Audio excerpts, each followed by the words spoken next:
जय श्री हरि।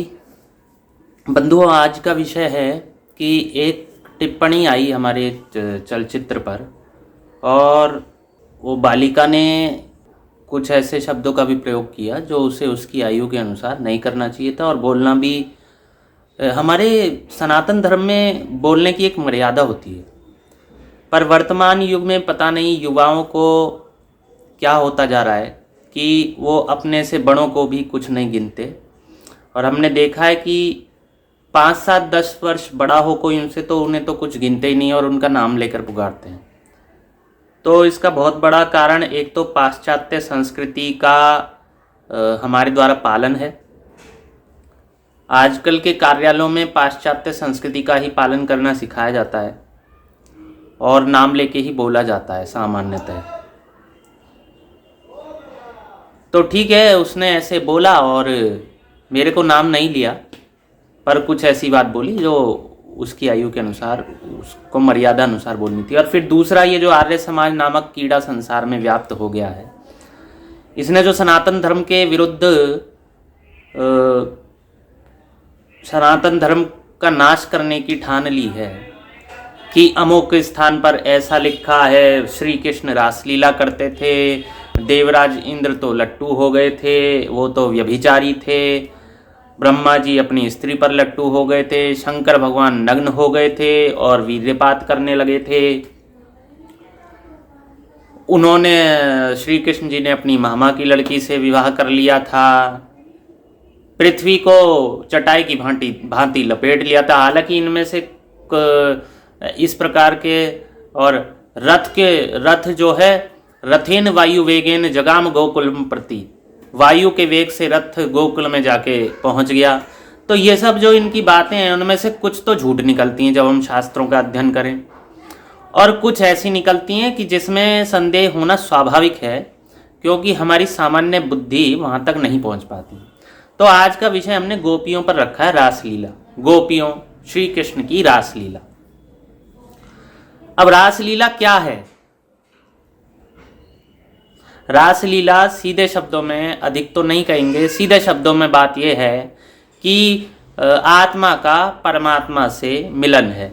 आत्मा को जब रस की प्राप्ति होती है, परमात्मा रूपी रस की प्राप्ति होती है, तो वह रासलीला कहलाती है। रासलीला में प्रत्येक व्यक्ति का प्रवेश नहीं है। क्यों नहीं है? क्योंकि आपकी बुद्धि उस स्तर की नहीं है। अब आपको जब भगवान रासलीला प्रारंभ करते हैं, जब भगवान रासलीला करते हैं, तो भगवान का तो काम ही है कि जो मुझे जैसे भजता है मैं भी उसे वैसे ही भजता हूं। यो यथापमाम प्रपद्यन्ते तांस तथैव भजाम्यहम्। जो मुझको जैसे भजता है मैं भी उसको वैसे ही भजता हूं। कोई मुझे पुत्र समझ के भजता है, मैं पुत्र समझ के उनको भजता हूं, मैं उन्हें पिता समझता हूं। जो मुझे मित्र समझता है मैं भी उसको मित्र समझता हूँ। जो मुझे पति समझती है मैं भी उसे पति समझता हूँ। जो व्यभिचार की दृष्टि से भी यहाँ तक कि मुझे भजती है, काम वासना से भी, उसको भी मैं वैसे ही भजता हूँ। तो अब इन पर प्रश्न उठा कि रासलीला कैसे हो गई? भगवान रासलीला करते हैं, स्त्रियों के साथ व्यभिचार करते हैं। देखो, व्यभिचार, सांसारिक व्यभिचार कैसा होता है? व्यभिचार ऐसा होता है कि किसी एक स्त्री से किया, फिर उस स्त्री से दोबारा किया जाएगा, तिबारा किया जाएगा, चतुर्थ बार, पंचम बार, षष्ठ बार, सप्तम, अष्टम, नवम, दशम, करते ही रहेंगे उस स्त्री से व्यभिचार, जब तक हमें कोई देख नहीं रहा, हमारी कोई सुन नहीं रहा, और हम करते रहेंगे। लेकिन सबको जनाते हुए और स्वयं में काम का अंश भी ना आए, इस दृष्टि से जो किया जाता है वो व्यभिचार थोड़ी है। और भगवान तो सबके हैं। हम सांसारिक मनुष्यों के लिए ये नियम है कि हम सबके नहीं हैं, हम सबको अपना शरीर नहीं दे सकते, पर भगवान पर तो किसी एक का आधिपत्य नहीं है ना। यद्यपि भगवान जी की पत्नी लक्ष्मी माता हैं, तो भी उनका अधिकार सब पर है। तो भगवान ऐसे हैं कि उनका अधिकार सब पर ही रहता है। और यदि आप भी भगवान बनेंगे तो आप पर भी सबका अधिकार होगा। जैसे भगवान विष्णु के जो अनंत रूप हैं, जैसे कहा जाता है ना, सहस्त्रों विष्णु हैं, करोड़ों विष्णु हैं, करोड़ों शिव हैं, तो भगवान महाविष्णु के, महाशिव के स्वरूप ही तो हैं।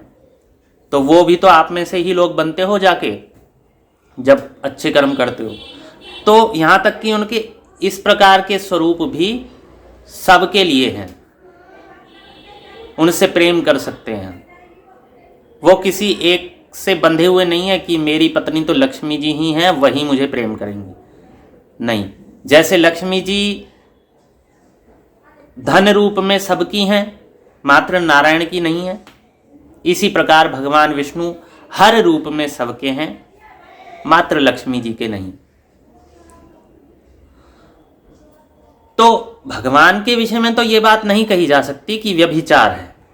भगवान ने काम को बनाया है, काम ने भगवान को नहीं बनाया। काम के अधीन भगवान नहीं है, भगवान के अधीन काम है। ठीक है, अब रासलीला का हम विषय प्रारंभ करते हैं। तो गर्ग संहिता में चतुर्थ खंड माधुर्य खंड के प्रथम अध्याय में गोपियों के विषय में क्या बात कही गई है कि गोपियां थीं कौन।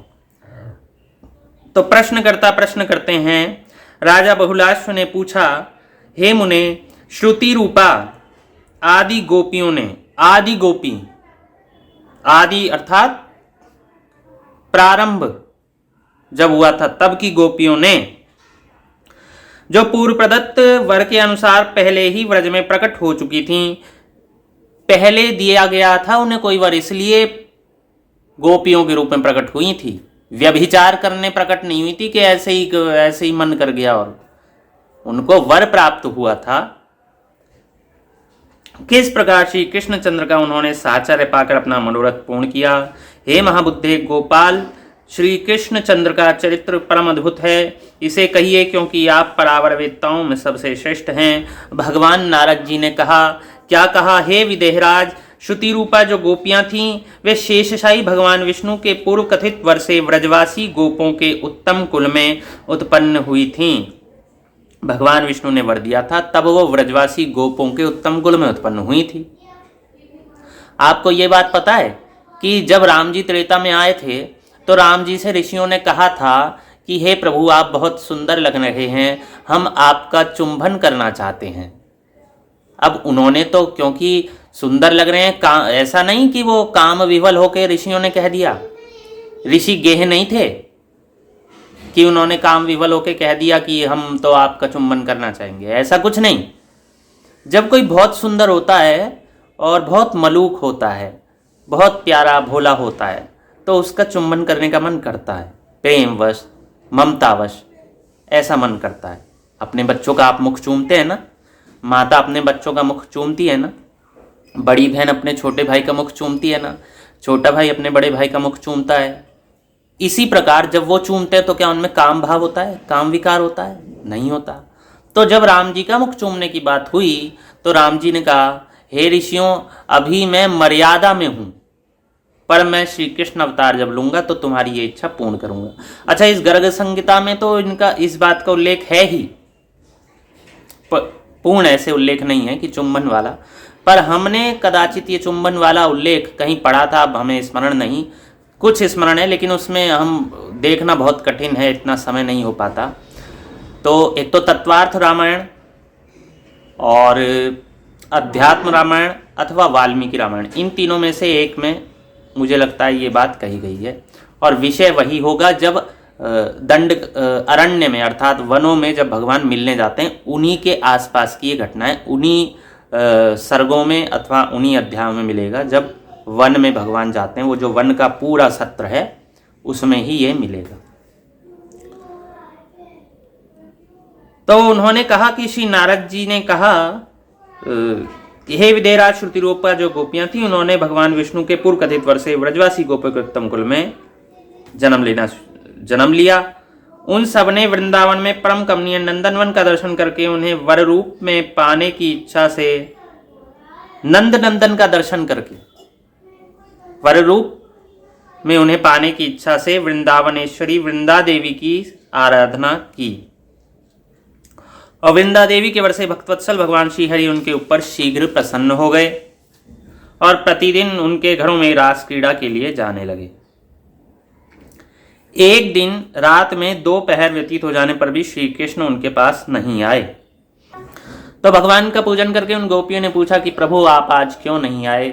तो भगवान ने कहा, हे गोपियों, जो जिसका दर्शन करता है वो उससे दूर नहीं होता, जो जिससे प्रेम करता है वो उससे दूर नहीं होता, जो जिसके हृदय में वास करता है वो उससे दूर थोड़ी ना होता है। तो इसलिए मैं तुमसे दूर थोड़ी ना हूं। कमल सूर्य की किरण पाते ही खिल जाता है, क्योंकि कमल के हृदय में सूर्य रहता है। तो कमल और सूर्य दूर थोड़ी ना है। तो ऐसी बात करके भगवान ने समझाया कि मैं तुमसे दूर नहीं हूं, और मैं तो मेरे गुरु जो हैं वो भांडीर वन में आए हुए हैं, दुर्वासा ऋषि जी, तो उनके दर्शन, उनकी सेवा करने के लिए मैं चला गया था। आपके भी गुरु, आप तो स्वयं भगवान हैं और आपके भी गुरु हैं। तो भगवान बोले, हाँ, गुरु ही ब्रह्मा है, गुरु ही विष्णु है, गुरु ही शंकर है, इसलिए उनकी सेवा के लिए चला गया था। और वो बोली कि ठीक है, अगर आपके भी गुरु हैं तो हम उनका दर्शन करना चाहेंगे, आप तो स्वयं परमेश्वर हैं। तो जब गोपियां दर्शन करने गईं तो भगवान से बोली कि लेकिन ये यमुना जी को हम कैसे पार करेंगी भांडीर वन जाने के लिए। तो भगवान बोले कि तुम यमुना जी के पास जाके कह देना कि यदि श्री कृष्ण बाल ब्रह्मचारी हों, यानी बचपन से ही ब्रह्मचारी हों और सब प्रकार के दोषों से रहित हों, तो हे सरिताओं में श्रेष्ठ यमुना जी, हमें मार्ग दीजिए। समझा आपने कि श्री कृष्ण यदि बचपन से ही बाल ब्रह्मचारी हों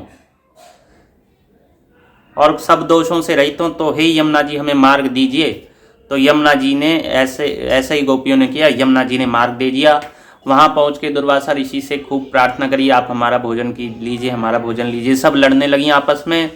तो ऋषि दुर्वासा ने कहा कि मैं अपना मुख खोलता हूं, तुम सब एक साथ ही उसमें अपना भोजन मुझे करा दो अपने हाथ से। सब गोपियों ने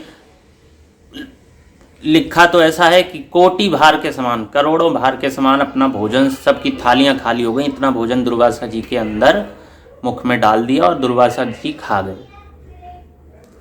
तब गोपियां बड़ी आश्चर्यचकित हुई और बोली दुर्वासा जी से कि हे प्रभु, श्री कृष्ण ने तो ऐसा कहा था कि यदि वो बाल ब्रह्मचारी हों और यदि उन्होंने कोई सब दोषों से यदि वो रहित हों, तो यमुना जी को ये बोल दोगी तो वो मार्ग दे देंगी। हे प्रभु, ऐसे तो आ गई, लेकिन हम जाएंगी कैसे।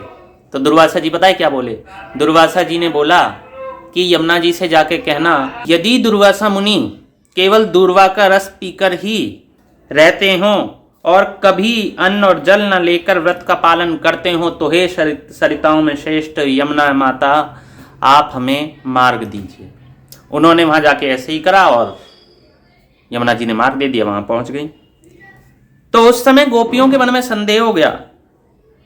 तो गोपियां बोली कि हे गुरु, जैसे चेला मिथ्यावादी है वैसे ही गुरु भी मिथ्यावादी हैं। आपने हमसे ऐसा कहा, यमुना जी ने मार्ग दे दिया, उन्होंने हमसे खाने की बात कही, तो और सारा खाने के बाद भी ऐसी बात कही उन्होंने, तो उन्होंने मार्ग दे दिया। तो प्रभु, इसमें हमें बड़ा संदेह हो रहा है, तो ये क्या बात थी। तो भगवान बोले, और गोपियों ने कहा, हे अघनाशक, पाप का नाश करने वाले, आप तो बचपन से ही गोपियों के रसिक रहे हैं, बचपन से ही रसिक हैं, फिर आप बाल ब्रह्मचारी कैसे हुए। और दुर्वासा जी तो हमारे सामने बहुत सा अन्न खा गए, ये दुर्वासा मुनि दूर्वा का रस पीकर रहने वाले कैसे हुए। तो श्री भगवान ने कहा, गोपियों, मैं ममता और अहंकार से रहित, सबके प्रति समान भाव रखने वाला, सर्वव्यापी, सबसे उत्कृष्ट, सदा विषमता शून्य और प्राकृत गुणों से रहित हूँ, इसमें संशय नहीं। तथापि जो भक्त जिस प्रकार मेरा भजन करते हैं, उनका उसी प्रकार मैं भी भजन करता हूँ। इसी प्रकार ज्ञानी साधु महात्मा भी सदा विषम भावना से रहित होते हैं, सब में समान भावना रखते हैं। योग युक्त विद्वान पुरुष को चाहिए कि वह कर्मों में आसक्त अज्ञानी जनों में बुद्धि भेद न उत्पन्न करे। ये बात गीता जी में भी कही थी, आप पढ़ लेना मैंने, कि पर ये यहाँ विषय नहीं है तो छोड़िए। उनसे सदा समस्त कर्मों का सेवन कराए। जिस पुरुष के सभी समारंभ कामना और संकल्प से शून्य होते हैं, उनके सारे कर्म ज्ञान रूपी अग्नि में दग्ध हो जाते हैं। तो जब कामना और संकल्प नहीं है कोई मन में, ना अपना कोई संकल्प है, ना अपनी कोई कामना, तो वो जो भी कर्म करेंगे वो न किए के समान है, ज्ञानाग्नि में दग्ध हो जाते हैं, तो वो कर्म नहीं रहते। तो जब ना तो दुर्वासा जी की खाने की भावना थी, ना श्री कृष्ण की भोगने की भावना थी, तो ब्रह्मचारी ही तो हुए वो, और वो दूर्वा का रस पीने वाले ही तो हुए। फिर आगे कहते हैं, जो समस्त कर्मों को ब्रह्मार्पण करके आसक्ति छोड़कर कर्म करता है, वह पाप से उसी प्रकार लिप्त नहीं होता जैसे कमल का पत्र जल से लिप्त नहीं होता। दुर्वासा मुनि, तुम सबके हित साधन में तत्पर होकर बहुत खाने वाले हो गए। स्वतः उन्हें कभी भोजन की इच्छा नहीं होती, वे केवल परिमित दूर्वा रस का ही आहार करते हैं। तब जब यह बात कही है कि तुम्हारे हित साधन की इच्छा से ही वो बहुत खाने वाले हो गए, उनकी स्वयं की कभी कोई इच्छा नहीं होती, तो इसीलिए वो सदैव दूर्वा का ही रस पीकर रहते हैं। अब इसे देखकर आप ये मत कर लेना कि हमको 5 स्त्रियां चाहती हैं, हमारा चुंबन करना चाहती हैं, हमारा स्पर्श अथवा संसर्ग करना चाहती हैं, अथवा कोई पुरुष हमारा संसर्ग, मैं स्त्री हूँ तो हमारा कोई पुरुष अथवा अन्य कोई व्यक्ति हमारा स्पर्श संसर्ग चुंबन करना चाहता है, तो मेरी तो इच्छा नहीं है, लेकिन उसके हित के लिए उसको मैं पूरा करने दूं। इसमें उसका हित थोड़ी है बंधुओं। इस कायिक मांस लोथड़े वाले शरीर से कोई चुंबन संसर्ग करके तुम्हारा कौन सा हित साधन हो रहा है? तुम्हारी इसमें आसक्ति हो जाएगी। श्री कृष्ण का चुंबन करके उनमें आसक्ति हो जाए तो ये तो बहुत आनंद की बात है, उनके लिए तड़पें, ये तो आनंद की बात है, परमात्मा के लिए तड़पें। तुम्हारे इस मांसपिंड के शरीर के लिए कौन तड़पे? और उससे क्या हित हो रहा है? यदि तड़पे भी तो भगवान के लिए तड़पने से, उनको प्राप्त करने से तो हित होगा। फिर दुर्वासा जी पर आए कि दुर्वासा जी को खाना खिलाने से कौन सा हित साधन होगा अगर उनका खाना खा जाएंगे। देखो, सात्विक भोजन गोपियां करा रही थीं और बहुत हृदय में अच्छी भावना थी उनके मन में, तो अच्छी भावना से यदि इतने श्रेष्ठ मुनि उनका भोजन भक्षण करेंगे तो उनके मन में और श्रद्धा बढ़ती, तो इसलिए उन्होंने उनका भोजन खा लिया। अब बात आती है कि भैया मैं, जैसे मैं हूँ, मान लो पंडित जी, पंडित हर्ष शर्मा शास्त्री, इन्हें ऐसे ही 4 गोपियां आके कोई भोजन कराएं और उसमें ऐसी कोई चीज़ मिली हो जो हम नहीं खाते हो, उदाहरण के लिए प्याज, लहसुन, गाजर, मूली, बैगन, शलजम, मशरूम, इस प्रकार का कोई भोजन कराएं। कोई बाहर से पैकेट लेके चिप्स आदि, pizza, burger, Maggi, cold drink और बहुत प्रेम से कराएं, तो फिर पंडित जी को भी कर लेना चाहिए। भैया, पहली बात तो हम दुर्वासा जी नहीं हैं, हम इतने श्रेष्ठ नहीं हैं। श्रेष्ठ ऋषि जो होते हैं वो तो उनमें तपस्या इतनी होती है कि पाप तो उनके सदैव दग्ध हो जाते हैं, और फिर हमें कोल्ड ड्रिंक करा करके, कोल्ड ड्रिंक पिला करके हम इतने श्रेष्ठ नहीं हैं कि हम में श्रद्धा बढ़ने से कि बहुत बड़ा कल्याण हो जाए। हम में भी दोष हैं, दुर्वासा जी में तो कोई दोष नहीं थे, हम में तो दुनिया भर के दोष भरे पड़े हैं। इसलिए बंधुओं, उनका हित साधन करने के लिए ऐसा किया। तो ये तो प्रथम अध्याय था, इसमें ही आपको सिद्ध हो रहा होगा कि रास लीला क्या है। तो बंधुओं, ऐसे संदेह आप ना किया करें, इससे बहुत हानि होती है सनातन धर्म की। यदि संभव हुआ तो हो सकता है अगले अध्याय का भी आपसे वर्णन किया जाए। धन्यवाद। जय श्री हरि।